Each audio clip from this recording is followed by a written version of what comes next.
নামাজে যান, সেজদায় যান, নিজের বিবেককে জিজ্ঞাসা করেন, আবেগে কাজ করবেন না।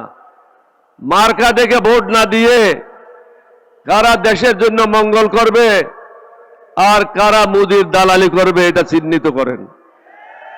দালালদেরকে ভোট দিলে হাসিনা যেভাবে আপনাদেরকে অত্যাচার করেছিল অনুরূপভাবে অত্যাচারিত হবেন। উপস্থিত সম্মানিত আমির জামাত ডক্টর শফিকুর রহমান সাহেব, মঞ্চে উপবিষ্ট নেতৃবৃন্দ, উপস্থিত সম্মানিত ভাইয়েরা, প্রিন্ট এবং মিডিয়া সম্মানিত ভাইয়েরা, আসসালামু আলাইকুম ওয়া রাহমাতুল্লাহি ওয়া বারাকাতুহু। আপনাদের অনেকের মনে প্রশ্ন, মুক্তিযুদ্ধ এখানে কেন এসেছে? আপনাদের হয়তো অনেকের জানা নাই, 2001 সালের পরের থেকে বিএনপির সাথে নীতিগতভাবে অনেকগুলি জিনিস আমি মেনে নিতে পারি নাই। সারা জীবন আমি যুদ্ধ করেছি। 1971 সাল থেকে নিয়ে একজন ক্যাপ্টেন হিসাবে পাকিস্তানের বিরুদ্ধে সর্বপ্রথম বিদ্রোহ করেছিলাম। শহীদ রাষ্ট্রপতি জিয়াউর রহমানকে দেওয়ানহাট নামক জায়গা থেকে ফিরিয়ে নিয়ে এসেছিলাম।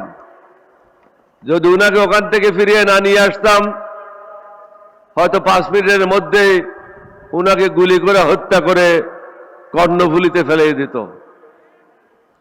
পরে দুজনে গিয়ে বাংলাদেশের স্বাধীনতা ঘোষণা করা হলো। লক্ষ্যটা কি ছিল? এটা ন্যায়ভিত্তিক সমাজ হবে, অর্থনৈতিক মুক্তি হবে, বাংলাদেশের মানুষ সুখে শান্তিতে বসবাস করবে। দীর্ঘ 25 বছর কি দেখেছি? ভারতের দালালেরা, মোদির দাসেরা দেশ পরিচালনা করেছে। এখন জাতিকে সিদ্ধান্ত নিতে হবে। আমি ওই দিনও বলেছি, বিএনপিকেও আপনারা ক্ষমতা দেখেছেন, আওয়ামী লীগকেও ক্ষমতায় দেখেছেন, জামাতের 2 জনকে ক্ষমতায় দেখেছেন।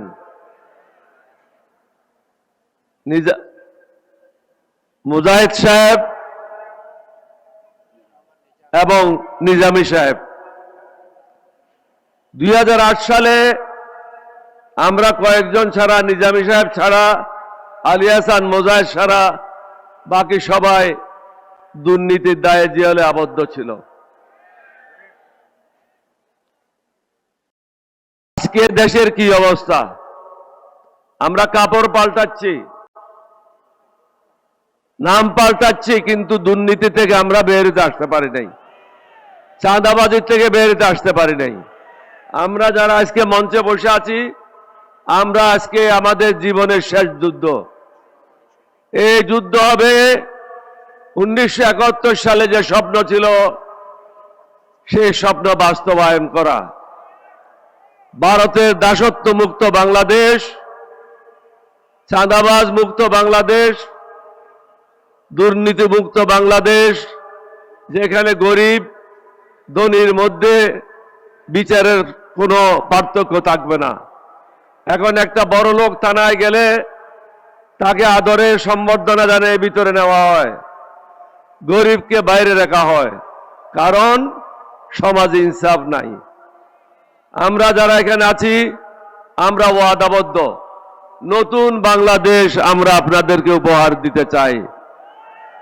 সমগ্র জাতিকে চিন্তা করতে হবে। আজকে যারা আমাদের বিরুদ্ধে আছে, তারা দিল্লি সেবা দাস হিসাবে নিজকে পরিচিত করেছে। সেবা দাসদেরকে আমরা বাংলাদেশের দায়িত্ব দিতে পারি না। সেবা দাসদের হাতে আমরা বাংলাদেশকে হস্তান্তর করতে পারি না। তাদের হাত থেকে দেশকে যে কোনো উপায়ে মুক্ত করতে হবে। মুক্ত করার একমাত্র উপায় হলো, আপনারা শুনেছেন বিএনপির মহাসচিব বলেছিল, এই অগাস্টের মুভমেন্ট যেটা হয়েছে, এটাতে আমাদের কোনো অংশগ্রহণ ছিল না। এটা তারই কথা, আমার কথা না। তাহলে বিএনপি এখন যে অবস্থায় আছে, এটা তারা চায় নাই, তারা হাসিনাকে চেয়েছিল। আর আপনারা 1400-র উপরে শহীদ হয়ে নতুন বাংলাদেশের স্বপ্ন দেখেছিলেন। সেই স্বপ্ন বাস্তবায়ন করার জন্য প্রয়োজন ইনসাফের সমাজ।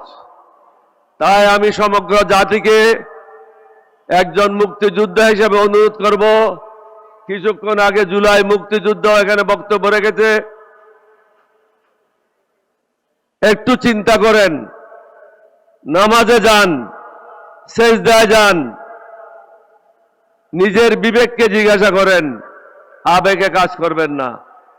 মার্কা দেখে ভোট না দিয়ে কারা দেশের জন্য মঙ্গল করবে আর কারা মুদির দালালি করবে এটা চিহ্নিত করেন। দালালদেরকে ভোট দিলে হাসিনা যেভাবে আপনাদেরকে অত্যাচার করেছিল অনুরূপভাবে অত্যাচারিত হবেন, কেউ আপনাদেরকে মুক্তি দিতে পারবে না। সমগ্র জাতিকে একটা জায়গায় এসে অবস্থান নিতে হবে। আজকে যে 11 দলীয় ঐক্য জোট গঠিত হয়েছে, 11 দলীয় ঐক্য জোটের প্রার্থীরা যে যেখানে আছে তাদেরকে ভোট দিতে হবে। আমি ডক্টর আব্দুল মান্নান সাহেবকে বলবো আসেন, নাসির উদ্দিন পাটোয়ারিকে বলবো আসেন।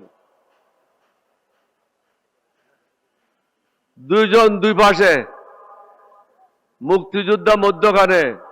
জাতি দেখেন, এই জাতির সাথে যারা বেঈমানি করবে আল্লাহ তাদেরকে ক্ষমা করবে না। নিজের মঙ্গল নিজে করেন।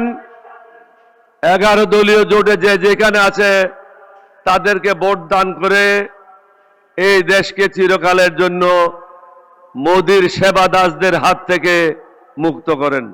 আপনাদের সবাইকে ধন্যবাদ। বাংলাদেশ জিন্দাবাদ, 11 দলীয় ঐক্য জোট জিন্দাবাদ। আসসালামু আলাইকুম ওয়া রাহমাতুল্লাহি ওয়া বারাকাতুহু।